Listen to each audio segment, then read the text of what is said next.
Last year was my junior year of high school. I had so much to worry about. They were, trying to keep my friends in balance and work and school. The ACT that was coming up, so that kind of worried me a lot. To distract myself, I would always hang out with friends, but this was a weird time for me because a true friend was hard to come by, so I kind of felt like I was hopping between people, and it kind of made me lose myself along the way. It made me do like reckless things, like I was super reckless with my life.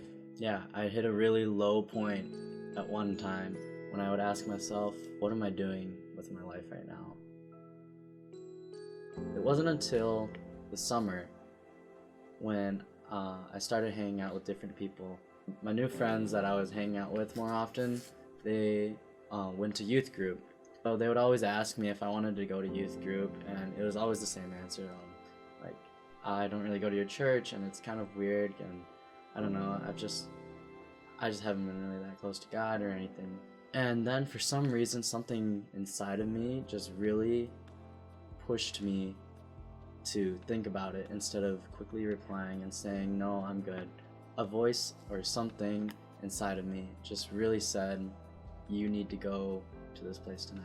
I just listened to it and I texted my friend. I was like, hey, yeah, I'll go to youth group tonight. Something unexpected happened to me that night. Yeah, the lesson was on worry, or not worrying.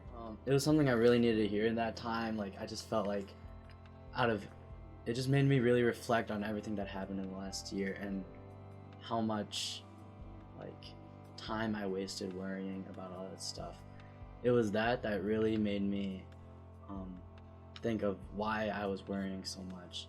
And then they went on to say that we should just put it all to God, and that He will take care of us and lift those burdens and that worry and set us free from those kind of things.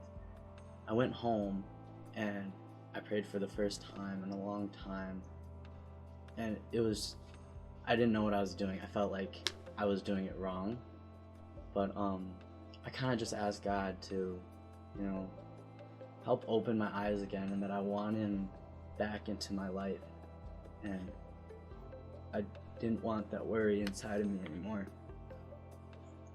And there was just so much burden I was carrying, and I just really asked Him to lift it up and take it away from me. Yeah, it kind of just became like a weekly routine then, like youth group on Wednesdays and then church on Sundays.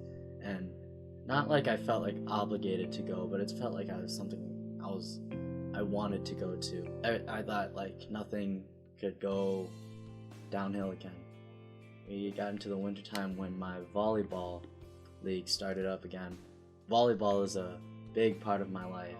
I just really learned to love the sport, and I found ways to learn the sport, play the sport, and understand it as much as I could, and I devoted a lot of my time to that. I had to really choose between either going to youth group or going to volleyball on Wednesday nights. I chose volleyball. Like, the weeks went on, I would go to volleyball and I'd be missing youth group. I felt like I was kind of going back to my old ways, and I didn't feel that peace that He brought me, because volleyball used to be so much fun. I used to resort to volleyball for everything, whether I was stressed or happy or sad. It was my go-to for everything. But then I didn't feel that way when I went to volleyball anymore, and I decided to go back to youth group again.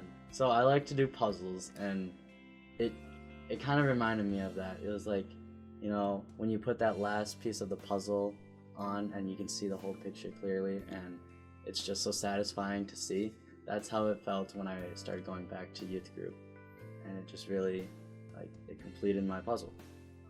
As I started going to church and youth group more often, I felt like a changed person, and I definitely think that my family saw me as a different person. Like, when you change and when you really follow Christ, the people will notice and possibly even change with you. And my mom asked me one night, what am I doing? And I said, well, I'll probably go get ready for bed, and I'll probably read and then go to bed.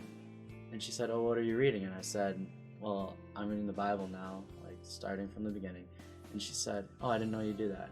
I asked, hey, well, do you guys want to read this with me? She did say yes, and I didn't see that coming in any way. And it kind of just blew my mind that what I knew and the truth of what the Bible held. It was just a great experience to know that I was able to open her up to that. And I will give you a new heart, and a new spirit I will put within you. And I will remove the heart of stone from your flesh, and give you a heart of flesh. And I will put my spirit within you, and cause you to walk in my statutes, and be careful to obey my rules. And as I heard that later on, it's exactly what he promised to me, and it's exactly what he did. I had felt completely changed and different from the person I was last year, and it just felt like there's nothing that he couldn't do for me from that point on. Like, if he took me from how far away I was from him, and he brought me back.